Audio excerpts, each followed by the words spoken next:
केंद्र सरकार सहकारिता नीति को गांव-गांव तक पहुंचाने के मकसद से कल जयपुर में एक बड़ा सहकारिता उत्सव आयोजित किया जा रहा है और इस आयोजन में केंद्रीय सहकारिता मंत्री अमित शाह मुख्य अतिथि के तौर पर शामिल होंगे। कार्यक्रम को लेकर तैयारी अंतिम चरण में है और खुद राजस्थान की मुख्यमंत्री भजनलाल शर्मा ने इसकी रिपोर्ट ली है। मुख्यमंत्री ने जयपुर के दादिया स्थित कार्यक्रम स्थल पर व्यवस्थाओं का निरीक्षण किया और मंच, सुरक्षा, जन सुविधा और प्रशासनिक समन्वय को देखा।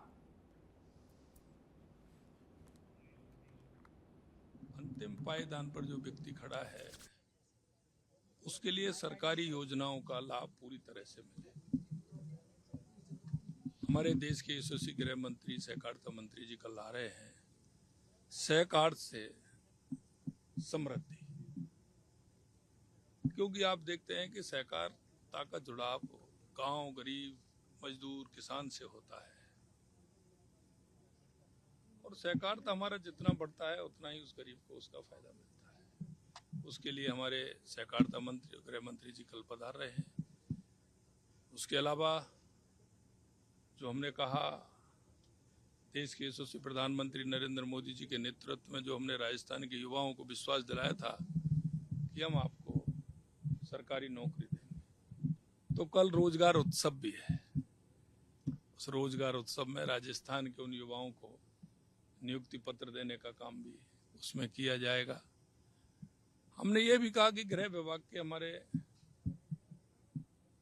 जो साधन संसाधन हैं उनमें किसी प्रकार की कमी नहीं होनी चाहिए, जिससे कि हमारी फोर्स ठीक प्रकार से काम करे और भ्रष्टाचार जीरो टॉलरेंस पे हो, किसी तरह का कोई उससे समझौता नहीं हो, किसी तरह की सरकार की तरफ से कमी नहीं हो।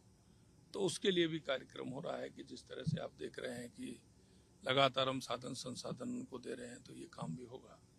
मैं कह सकता हूं कि माननीय प्रधानमंत्री जी के नेतृत्व में डबल इंजन की सरकार हमारे राजस्थान में जिन बिंदुओं को लेकर के आई थी, जिन विषयों को लेकर आई थी, जिस संकल्प पत्र के साथ आए थे, हम उन संकल्प पत्र के वायदों को पूरा कर रहे हैं।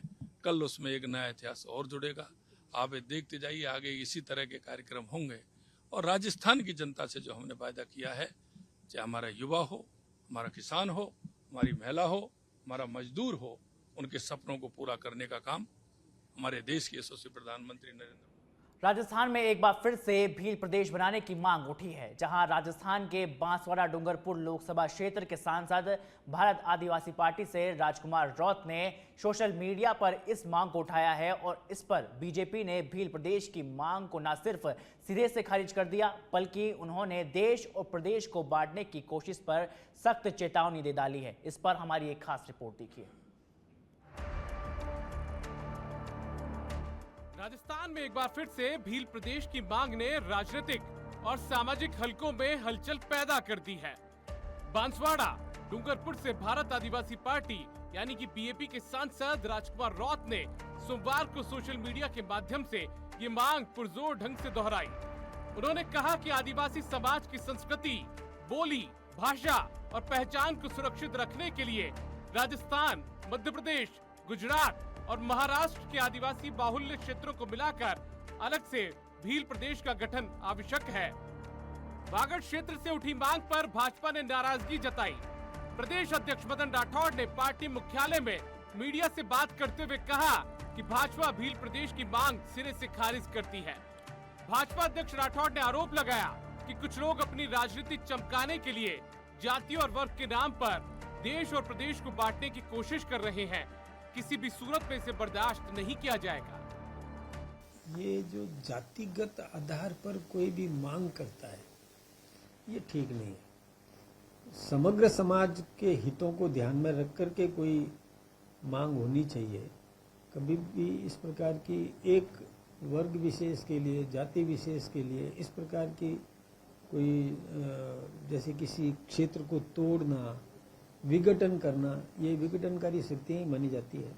ठीक बात नहीं। ये पहली बार नहीं है कि राजस्थान से इस तरह की आवाज उठी है। इससे पहले भी आदिवासी नेता इस मांग को उठाते रहे हैं। भारत आदिवासी पार्टी का गठन भी अपने हितों और इसी मांग को अंजाम तक पहुंचाने के लिए किया गया है। भील प्रदेश की मांग को लेकर आदिवासी इलाके में पहले कई सम्मेलन हो चुके हैं। इस मांग को लेकर आदिवासी एक मंच पर आ चुके हैं। ये मांग अब धीरे धीरे जोर पकड़ती जा रही है। अब देखना ये होगा कि इस मांग को लेकर गुजरात, महाराष्ट्र, राजस्थान और मध्य प्रदेश की सरकारों के साथ साथ केंद्र की सरकार इस पर क्या रुख अख्तियार करती है। सच विधेयक के लिए लाल सिंह फौजदार की रिपोर्ट। प्रधानमंत्री धन धान्य कृषि योजना, जहां केंद्रीय मंत्री गजेंद्र सिंह शेखावत ने इसकी सराहना की, साथ ही योजना को लेकर सोशल मीडिया पर यह सराहना की। कहा है कि किसानों को नए दौर में ले जाने की क्षमता रखती है। साथ ही कैबिनेट की ओर से योजना की यह स्वीकृति की गई, जहां विकसित भारत उन्नत किसान को करती है लक्षित।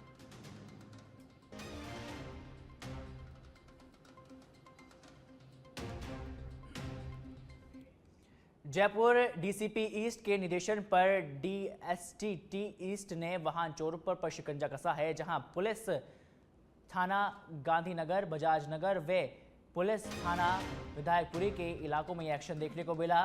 वाहन चोर देवेश, चेतन उर्फ चंदू और रिमित धानका को यहां गिरफ्तार किया गया है। साथ ही गिरफ्तार चोरों से अलग अलग थानों के इलाकों में चोरी के कुल 3 बाइकें भी और स्कूटी भी यहां जब्त की गई है।